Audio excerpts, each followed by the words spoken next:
اور ہم اپنے بچوں کو کیا سبق دے رہے ہیں، کیا درس دے رہے ہیں کہ بازے بجا کر ملک پاکستان کی آزادی کا جشن مناؤ. یہ بازے جو ہیں یہ جائز نہیں ہے، حرام ہے، گناہ ہے. جن والدین نے اس کے لیے بچوں کو پیسے دیے ان پیسوں سے بچوں سے گناہ کروا رہے ہیں.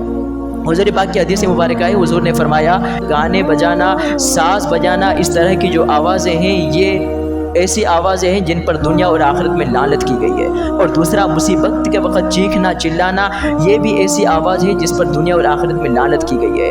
جس آواز پر، جس سانگ پر لعنت کی گئی ہے وہ آپ اپنے بچوں کو خرید کے دیں گے تو گناہ ہی ہوگا، ثواب کہاں سے ملے گا. اور دوسری بات سائنٹیفک یہ ہے کہ ڈیسیبل، ہمارے جو کان سنتے ہیں، جو سماعت ہے ہماری، وہ 85% ڈیسیبل یعنی سننے کی طاقت اور سماعت ہماری برداشت کر سکتی ہے.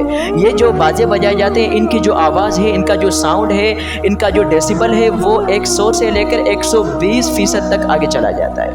اور اس کا خطرہ یہ ہوتا ہے کہ ہم سننے کی طاقت رکھتے ہیں 85% ڈیسیبل، اور اس کا جو جا رہا ہے وہ 100 سے 120 ڈیسیبل تک جا رہا ہے. اس میں نقصان یہ ہوتا ہے کہ جو مریض ہیں ان کو دل کا دورہ پڑنے کا خطرہ بھی ہوتا ہے، بلڈ پریشر ہائی ہونے کا خطرہ بھی ہوتا ہے، اور بہت سارے لوگوں کی سماعت ختم ہونے کا خطرہ بھی ہوتا ہے، اور اس طرح کئی مزید طبی بیماریاں پڑنے کا خطرہ بھی ہوتا ہے. لہٰذا ان باتوں سے اپنے بچوں کو بچائیں.